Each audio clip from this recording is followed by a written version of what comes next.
She looked me dead in the eye across the dinner table and said, "I need a younger, more exciting life." I laughed.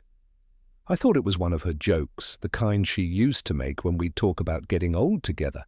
But she wasn't smiling. The fork in her hand didn't move. The air in the room turned heavy, like the silence before a storm. "What do you mean?" I asked, still hoping I'd misunderstood. She sighed, pushed her plate aside, and said the words that cracked something in me. "I've met someone, Tom. His name's Adam." Just like that, 32 years of marriage folded into a sentence. I didn't shout, didn't throw anything. I just sat there, staring at the woman I thought I knew better than anyone. She kept talking, words like connection, spark, feeling alive again. I could barely hear them. My ears buzzed, my heart pounded. But somewhere beneath the shock, something told me this wasn't out of nowhere. I should have seen it coming. It started about a year ago when she joined that new gym. Said she wanted to get her energy back. She bought leggings, sneakers, shakes that cost more than our groceries. I was proud of her, honestly. After 55, keeping fit isn't easy. I drove her there sometimes, waited in the car, scrolling through my phone while she found herself. What she found, apparently, was Adam, 36, trainer, muscles carved like a statue, tattoos crawling up his arms like he'd collected every mistake he'd ever made. "He understands me," she said. I'd heard that line before, in movies, in other people's divorces. I never thought I'd hear it in my kitchen. "He makes me feel seen." That one hurt more. I'd been seeing her for decades, through childbirth, through funerals, through every small victory and quiet heartbreak. But now, apparently, my gaze wasn't exciting enough. She kept talking, saying how she didn't mean to fall in love, how she felt alive again for the first time in years, how I'd always been safe, but never wild. I wanted to ask her what wild gets you at 55, but I didn't. I just nodded and said, "Okay." That single word threw her off. She blinked like she didn't expect me to accept it so easily. "That's it. You're not going to fight for me." "You've already chosen," I said. "You don't fight for someone who's already left." She stood, tears in her eyes, but I knew those tears weren't for me. They were for the guilt she wanted to wash off before running to him. That night, she packed a bag. The next morning, she was gone. No note, no goodbye, just silence, the kind of silence that crawls into your bones and stays there. I walked into our bedroom and saw the empty side of the closet. The hangers swayed like ghosts. I sat on the bed we'd shared for 3 decades and realized I had no idea who she really was anymore. My daughter called later that week. "Dad, Mum's with that guy from the gym," she said, voice trembling. She posted a picture. I opened Facebook and there it was, my wife of 32 years smiling next to a man young enough to call me sir, her caption reading, "New beginnings. You're never too old to chase your heart." I closed the app. I didn't want to see the comments, the hearts, the "you go girl" encouragement, the people who didn't know they were cheering for the wreckage of a life. That night, I sat alone at the dinner table. Her chair still pulled out slightly, and whispered to no one, "You got your exciting life. I hope it keeps you warm." 2 weeks later, the divorce papers arrived. Plain manila envelope, neat handwriting, irreconcilable differences. That's what they call betrayal when lawyers are involved. My attorney, Janet, looked at me over her glasses and said, "She left for another man, right?" I nodded. "Good," she said. "In this state, that matters." I wasn't looking for revenge, but knowing the law was on my side felt like something. Small, cold, but something.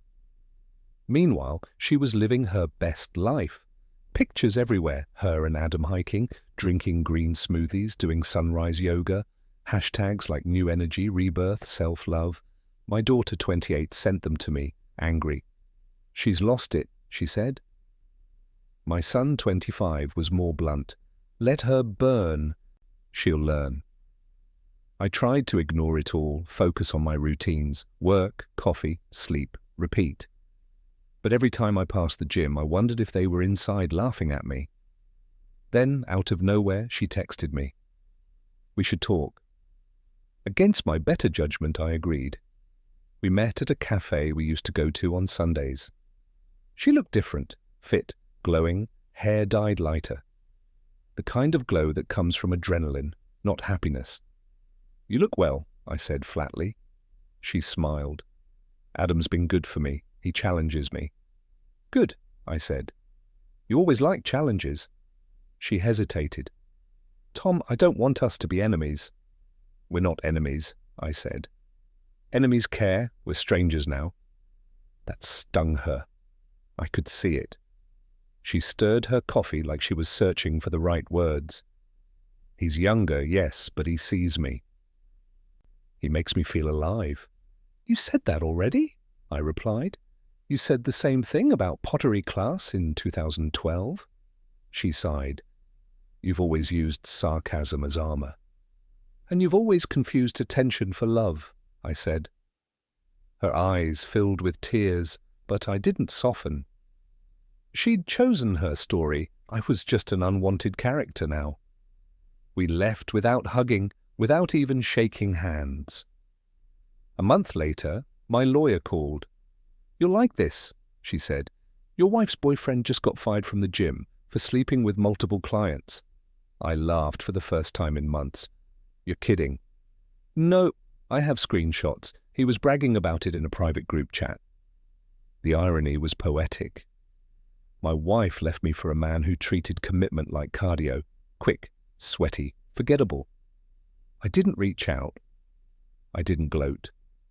But 2 weeks later, she called. Her voice was small. Tom, I don't know who else to talk to. Talk to Adam, I said. He's busy, she whispered. He's gone. I didn't reply. She started crying softly. I made a mistake. You made a choice, I corrected. Mistakes happen once. Choices are repeated. She hung up. That night, I poured a drink, went out to the porch, and for the first time, didn't feel anger, just distance. Like her name was something I used to know. 3 months after she left, the divorce was finalized. She got her share of the house sale and part of my retirement savings, enough to start over, supposedly. But starting over requires wisdom, not hashtags. I tried to move on quietly, joined a photography club, started going for morning walks. There was peace in simplicity. Then she showed up again, at my office of all places. You removed me from your health insurance, she said, eyes red. I had no choice, I replied. We're divorced. Tom, please, I have medical issues. Adam doesn't have coverage. That's not my problem anymore. Her lip trembled. You're really going to leave me like this? You left me first, I said. She stormed off, muttering something about cruelty. That night, she called again, sobbing. I can't afford rent. I spent everything trying to help Adam start his own training business. He said it was our dream. Your dream ended the moment you packed your bags, I said. She begged, but I stayed silent. Eventually, she stopped calling. A month later, I heard from a mutual friend that Adam had disappeared, moved to another state, left her with debt and a broken lease. She was staying with her sister now, working part-time at a boutique. I didn't feel joy hearing it, just a dull ache of recognition. The same woman who once called me boring now longed for the stability she mocked. My daughter visited one weekend. Dad, Mum's been posting again, she said. Says she's been abandoned. I shrugged. People rewrite history to make the story hurt less. She smiled sadly. You're handling this better than I thought. That's because I'm done fighting ghosts, I said. Still, sometimes I'd catch myself remembering her laugh, her smell, the way she used to hum while cooking. Memories have a cruel way of showing up when you least need them, but then I'd remind myself she wasn't that woman anymore. The woman I loved died quietly the night she chose excitement over loyalty. A few months later, she texted me again. "I have a lump in my breast. I need help." My heart dropped. I'm not heartless, no matter what she thought. I told her about clinics, about affordable care. "I can't afford those," she said. "You can't afford your regrets either," I replied. She didn't like that. Hung up. 2 weeks later, she texted again. It was benign, no cancer. Relief flooded me, followed by shame that I still cared. I told her I was glad she was okay. She replied with a simple heart emoji. I didn't answer.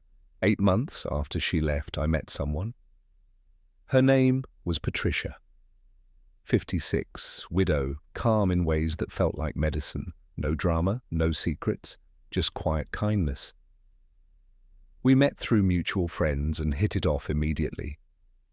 She understood loneliness. She'd buried her husband after 25 years of marriage. "You ever get over it?" I asked once. She smiled.